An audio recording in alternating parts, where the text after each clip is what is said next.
இனிமேதான் இந்த அர்ஜுனோட ஆட்டமே ஆரம்பம்.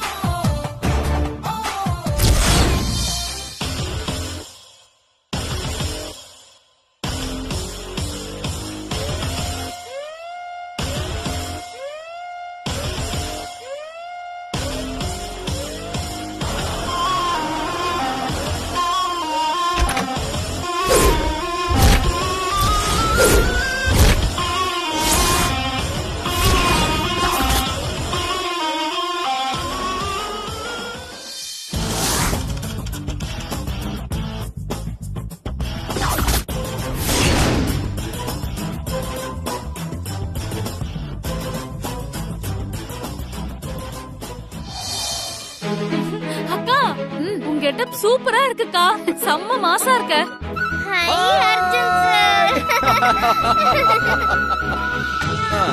தம்பி நீங்களா? என்ன தம்பி, என் கண்ண என்னாலே நம்ப முடியல. இப்படி ஒரு கெட்டப் சேஞ்ச். நீங்க வேற லெவல் தம்பி. என்ன அழகு, என்ன பர்சனாலிட்டி, சான்ஸே இல்ல. அம்மா இங்க பாரு. நம்ம அன்பா இது ஆச்சரியமா இருக்கு. அக்கா பாத்தீங்களா? ஐயோ, ஏன் கண்ணே பட்டுடும் போல இருக்கு. வாவ் மாமா, இந்த கெட்டப் உங்களுக்கு செம்மையா இருக்கு. Thank you Revathi. அத்த, how is it? சூப்பரா இருக்கு மாப்ள. சரி, நான் தாத்தாவை பார்த்துட்டு வந்துடுறேன். ஓகே? டேய் செல்லம், இங்க வா. டேய் சுந்தரம், உனக்கு ஆண் வாரிசு இல்லைன்னு கவலைப்பட்டல, நீ அந்த கவலையே உனக்கு வேண்டாம். இனி இவதாண்டா நம்ம குடும்பத்து வாரிசு. இனிமே எல்லா பொறுப்பையும் இவகிட்ட கொடுத்துட்டு நான் அக்கடான்னு இருக்க போறேன். தாத்தா, நீங்க நிம்மதியா இருங்க, எல்லாத்தையும் நான் பாத்துக்கிறேன்.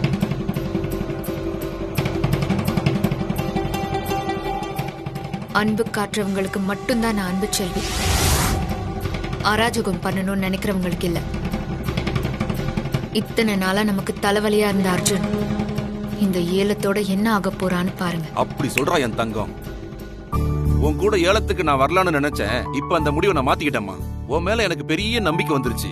நீ தனியாவே போயிட்டு வா. தாத்தா தாத்தா, அன்பு செல்வி கூட நானும் ஏலத்துக்கு போயிட்டு வந்துடுறேன், கூட பாதுகாப்புக்கு. அன்பு செல்விக்கு பாதுகாப்பா? சிங்கத்துக்கு எதுக்குடா பாதுகாப்பு?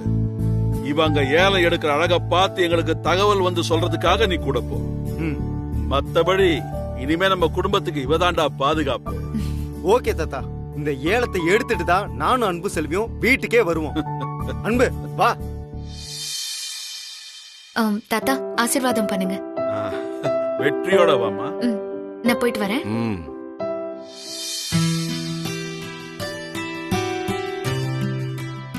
என் பேராண்டியா இது? அப்படியே ஆளு மாறிட்டியா ஐயா. ஆனா உன்னை பார்த்தா சின்ன வயசுல என்னைய பார்த்த மாதிரியே இருக்கியா. வள்ளியம்மா, என் பேரனை பாத்தியா? பாத்துக்கிட்டு தானே இருக்கேன்.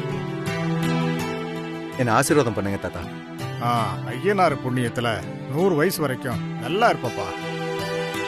பாட்டி, நீங்களும் ஆசீர்வாதம் பண்ணுங்க. நல்லா இரு ராசா, நல்லா இரு. எங்க ஆசீர்வாதம் உனக்கு எப்பவுமே உண்டு. மகராசனா ராஜாவாட்டம் இருக்கணும், சரியா? பாட்டி, நீங்களும் தாத்தாவும் கூட இருக்கிற வரைக்கும் நான் ரொம்ப நல்லா இருப்பேன். உங்க ஆசீர்வாதத்தோட போய் நான் ஏலத்தை முடிச்சுட்டு வரேன். போயிட்டு வராசா. அந்த நிலத்தை மீட்கிறது நம்ம கடமை.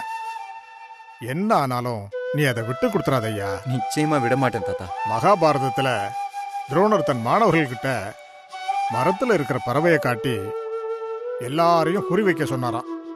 எல்லாரும் குறி வச்ச மாதிரி நிக்க அவங்க ஒவ்வொருத்தர்கிட்டயா போய் உனக்கு என்ன தெரியுதுன்னு கேட்டாராம். அதுக்கு துரியோதனை மரத்தோட கிளை தெரியுதுன்னு சொன்னானாம். பீமை பறவை தெரியுதுன்னு சொன்னானாம். இப்படியே ஆளாளுக்கு ஒன்னொன்னா சொல்லிட்டு இருந்தாங்களாம். கடைசியா அர்ஜுனன் கிட்ட போய் உனக்கு என்னப்பா தெரியுதுன்னு கேட்டாராம். அதுக்கு அர்ஜுனன் சொன்னானா, பறவையோட கண்ணு தெரியுதுன்னாராம். உடனே துரியோதனன் அம்ப விடுறான்னாராம்.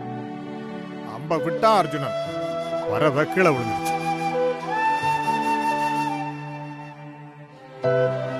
இப்ப ஏன் இதை நான் சொல்றேன்னா, ஏலம் எடுக்கிற இடத்துல என்ன வேணாலும் நடக்கலாம். கண்டபடி பேசி உன்னை வம்பு கிழப்பாங்க. விலைய 1க்கு 2 ஏத்தி உன்னை வெறுப்பேத்துவாங்க. ஆனா உன்னுடைய குறி ஏலம் எடுக்கிறதுல மட்டும்தான் இருக்கணும். அந்த அர்ஜுனன் மாதிரி. புரியுதா? புரியுது தாத்தா. நான் வேலையை முடிச்சுட்டு திரும்ப வரேன். வேறாண்டி, உன் பாட்டி கையால ஒரு வெத்தலை வாங்கிட்டு போ. எல்லாம் நல்லபடியா நடக்கும். அப்படியா பாட்டி? அது வேற ஒண்ணும் இல்ல ராசா. என் கையில வெத்தலை வாங்கி போட்டுக்கிட்டா எல்லா காரியமும் நல்லபடியா நடக்கும்னு அவருக்கு ஒரு எண்ணம். அதான். கொடுங்க பாட்டி, அப்புறம் நான் வெயிட்டிங். கொடுங்க. சரி ராசா, இரு. மாப்பிள, பேரன் கூட இருந்து எல்லாத்தையும் பாத்துக்குங்க. சரிங்க மாமா. சரி. இந்த ஐயா.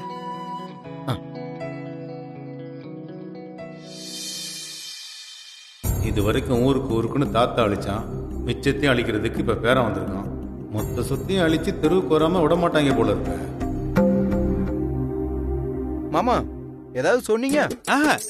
இல்ல மாப்ள, ஏதோ சொன்ன மாதிரி இருந்துச்சு. ஒண்ணும் இல்ல மாப்ள. உத்தமன், போலாம் தம்பி.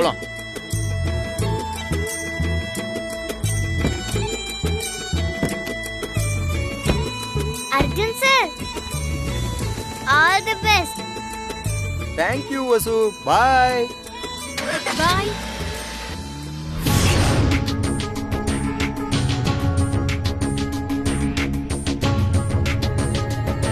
ஏப்பா, ஒரு சேரியா தனியா இருக்குது. ஊருக்குள்ள 2 குடும்பம் தான் பெரிய குடும்பம். ஒன்னு தர்மலிங்க ஐயா குடும்பம், இன்னொன்னு ராஜமாணிக்க ஐயா குடும்பம். தர்மலிங்க ஐயா குடும்பத்துல அவங்க பேத்தி அன்பு செல்வி வந்திருக்கா. அப்படியா?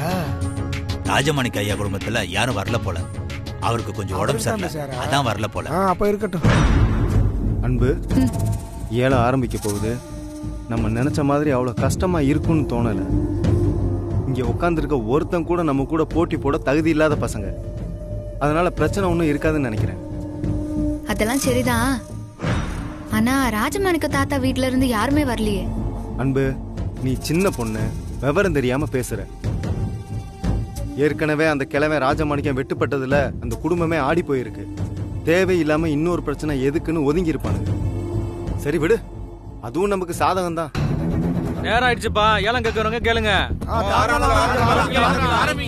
இப்ப ஏலம் விட போற இடம் கோயிலு கிழக்கால இருக்கிற கிணறும் அது சுத்தி இருக்கிற 1 ஏக்கர் நிலமும்.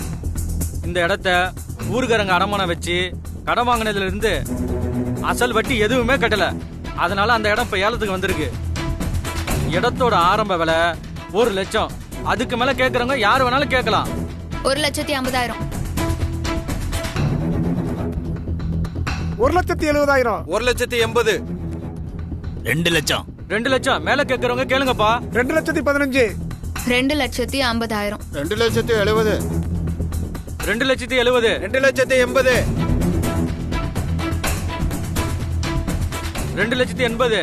இங்க பாருங்கப்பா, வருஷத்துல எந்த நாளிலும் இந்த 10 ஆழ கிணறு. அதை நம்பி ஊரே விவசாயம் பண்ணலாம். அவ்வளவு வளமான கிணறு. இன்னும் அதிகமா கேக்குறவங்க கேட்கலாமே. 3 லட்சம். 3 லட்சம். வேற யாராவது? 3 லட்சம். 3,50,000. 4 லட்சம். என்னையா இந்த தர்மலிங்கம் பேத்தி விலையை ஏத்தி விட்டுரும் போல இருக்கையா? நீ எடுக்க போறியா?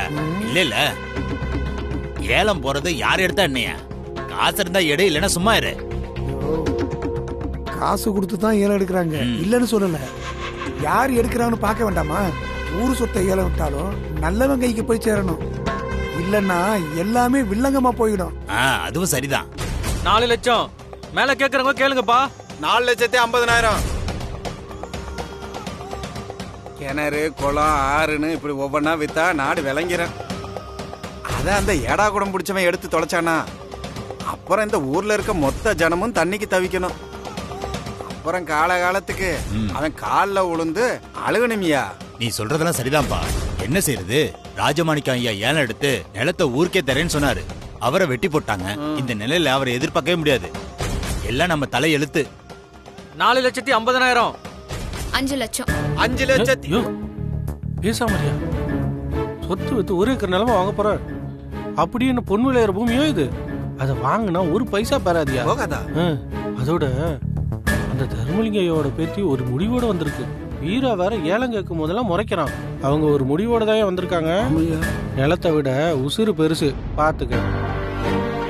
அன்பு, நீ ஜெயிச்சிட்ட. 5 லட்சம். 5 லட்சம் ஒரு தரம், 5 லட்சம் 2 தரம், 5 லட்சம் 5,01,000.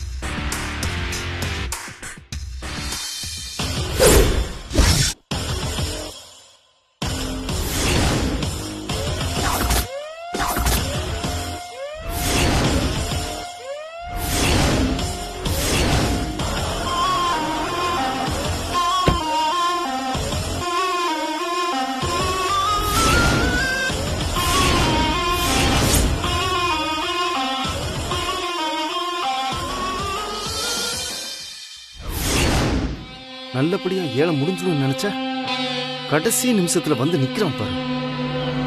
மாமா தேவையில்லாம டென்ஷன் ஆகாத. இன்னைக்கு அவனா இல்ல நானான்னு பாத்துடலாம். வாங்க மாப்பிள்ள போலாம். மாமா நீங்க எதுக்கு? என்ன மாப்பிள்ள சொல்றீங்க?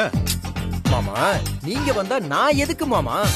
நீங்க பெரிய மனுஷனா தோரணைய அப்படி கெத்தா நின்னு பாருங்க மாமா, நான் என்ன பண்றேன்னு. ஓகேவா?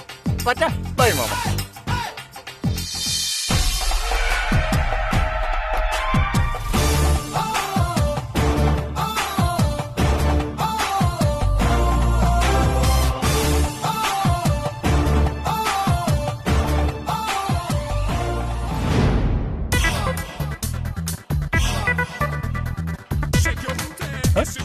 அண்ணா போஸ்ட்ல எடுக்கலான்னு பாத்தியா?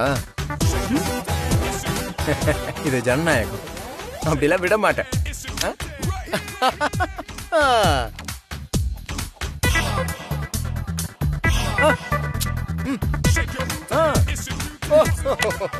எல்லாருக்கும் வணக்கம். இங்க பல பேருக்கு என்ன தெரியும். என் பேரு அர்ஜுன், ராஜமாணிக்க ஐயாவோட பேரன். என்னடா ஐயா வரலன்னு பாக்குறீங்களா? இனிமேல இருந்து அவருக்கு பதிலா எல்லாத்துக்குமே நான் தான் வருவேன். அப்படியா? ரொம்ப சந்தோஷம் ஐயா. நீங்களும் ஏலத்துல கலந்துங்க, உட்காருங்க.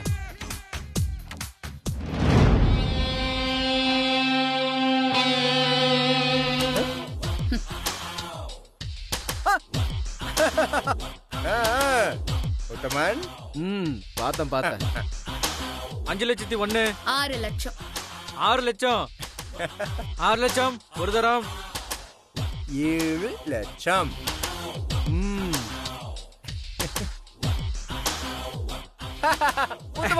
சூப்பர் தம்பி. 7 லட்சம். 10 லட்சம்.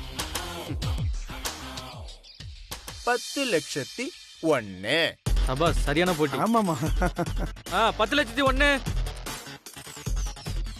10,01,000. வேணா அன்பு, அந்த நிலம் இவ்வளவு பெறாது.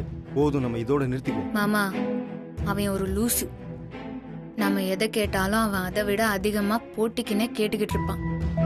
வீம்புக்குனாலும் வேலைக்கே ஆவாத அந்த இடத்த எடுத்தே தீருவேன். இப்ப பாரு, இந்த ஏலத்துல அவனை என்ன செய்யறன்னு மட்டும் நீ பாரு. நீ என்ன வேணா பண்ணு, நான் கூட இருக்கேன். ஆனா எதுவும் ஒரு அளவோட பண்ணு, ஜாக்கிரதை. அதெல்லாம் நான் பாத்துக்கிறேன், நீ வேடிக்கையை மட்டும் பாரு. 15 லட்சம். 15 லட்சம். 15 லட்சம். 15,01,000. இதோட முடிஞ்சிருமா? இப்படி ஏத்துக்கிட்டு இருக்காங்களே, தெரியலையே. 15,01,000. 15,01,000. 20 லட்சம். ஏய் அன்பு, என்ன பண்ற நீ? நீ பேசாம இரு.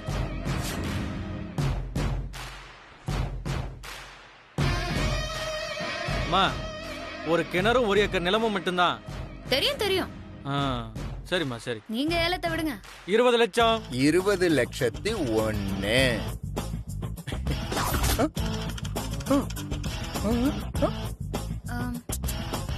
ஒண்ணும் இல்ல. 25 லட்சம். உத்தமன், வண்டியோட ஆட்டம் கொஞ்சம் ஜாஸ்தியா இருக்குல்ல? ஆமாமா, எனக்கு என்னமோ அப்படியே விட்டுறலான்னு தோணுது தம்பி. என்ன உத்தமன் அப்படி சொல்லிட்டீங்க? தாத்தாவுக்கு வாக்கு கொடுத்திருக்கோம். தம்பி, நீங்க ஒரு முடிவு பண்ணிட்டீங்கல்ல, அப்புறம் ஏன் என்ன கேக்குறீங்க? 25 லட்சம். 25 லட்சம். 25,01,000.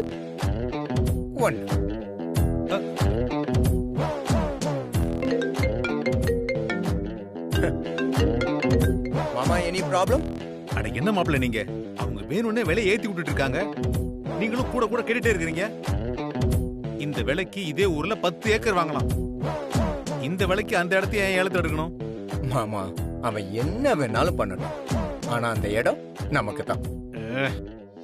தாத்தனுக்கு பேரன் தப்பாம பிறந்திருக்கான். 25,01,000. வேணாம் அன்பு. 25,01,000. 25,01,000. 30 லட்சம். அன்பு மாமா எதுக்கு இப்ப டென்ஷன் ஆவறிய? இன்னும் ஆட்டம் முடியல. ஆட்டம் இல்ல, எல்லாமே மொத்தமா முடிஞ்சிரு போல இருக்கு. அதெல்லாம் ஒன்றும் ஆகாது. உங்களுக்கு இன்னும் அந்த அர்ஜுனை பத்தி தெரியல. தம்பி என்ன 30,01,000 தானே? அது அவங்களே புரிஞ்சுப்பாங்க. கையா இருக்கு. 30,01,000. அன்பு ப்ளீஸ், இதுக்கு மேல கேட்றாத, கட்டுப்படி ஆகாது. மாமா சும்மா இருன்னு. 40 லட்சம்.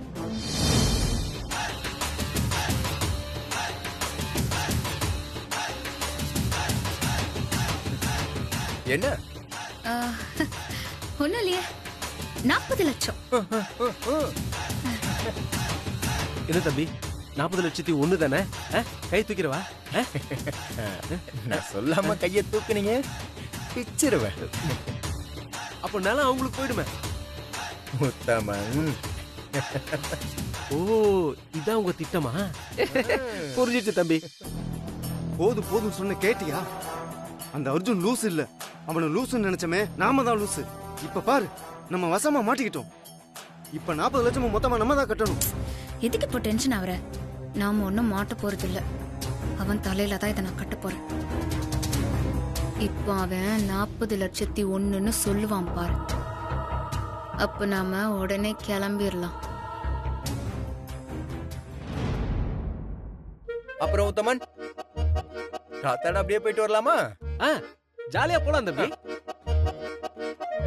அப்படியே தம்பி தம்பி ஏலம் இன்னும் முடியலப்பா. அப்ப ஏலத்தை முடிங்க. இன்னும் எவ்வளவு நேரம் தான் வெயிட் பண்ணிட்டே இருக்கிறது? 40 லட்சம். 40 லட்சம். சார், கொஞ்சம் வெயிட் பண்ணுங்க. யாராவது இதை விட பெரிய தொகைக்கு ஏலம் கேட்க வாய்ப்பு இருக்குல்ல? அது கிடைச்சா ஊருக்கு தானே நல்லது. அத பத்தி எல்லாம் நம்ம யோசிக்கணும்ல. கொஞ்சம் அவகாசம் கொடுங்க. கொடுங்க. ஒரு 2 நாள் கழிச்சு வரவா? அவங்களுக்கு வேணா கேட்க போறாங்க. அப்படியே கேட்டாலும் ₹1 தான் ஜாஸ்தியா கேட்க போறாங்க. அந்த ₹1 நானே சேர்த்து கட்டிடுறேன். ஏலத்தை முடிங்க. அட ஏலம் விடுறானே, பட்டுன்னு 2ல 1 சொல்லி முடிங்க. ஜோலி இருக்குல்ல.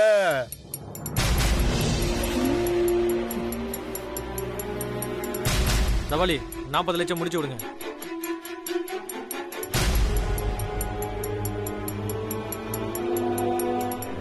40 லட்சம் ஒரு தரம், 40 லட்சம் 2 தரம், 40 லட்சம் 2 தரம்.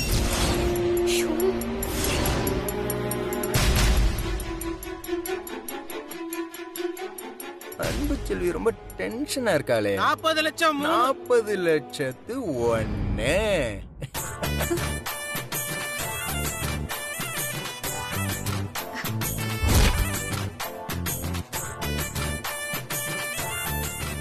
என்ன வசு, கடவுள் மாதிரி இருக்கானா?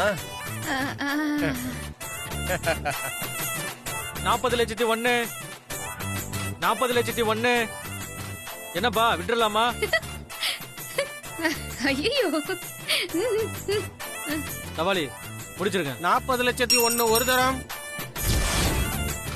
40 லட்சத்தி 1 2 தரம், 40 லட்சத்தி 1 3 தரம்.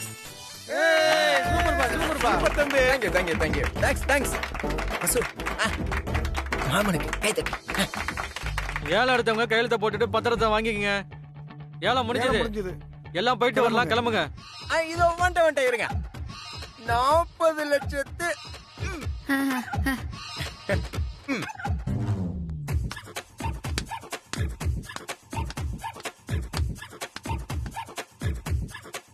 தப்பு சண்டா சாமி.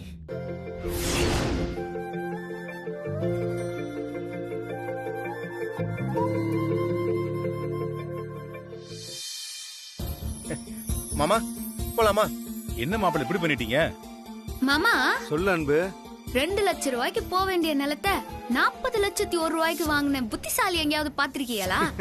இங்க பாருங்க, சாரு ஏமாந்தது கூட தெரியாம எவ்வளோ ஸ்டைலா நிக்கிறாரு. உன்கிட்ட மோதுனா என்ன நடக்கும்னு சாரு இப்ப புரிஞ்சிருப்பாரு. ஓ கரெக்ட் மாமா, கரெக்ட். 38 லட்சம் ரூபாய் நஷ்டம். இன்னுமா புரியாம இருக்கும்? அதெல்லாம் நல்லாவே புரிஞ்சிருப்பாரு. இனியாவது யார்கிட்ட மோதுறோம்னு பார்த்து மோதுனா சரிதான்.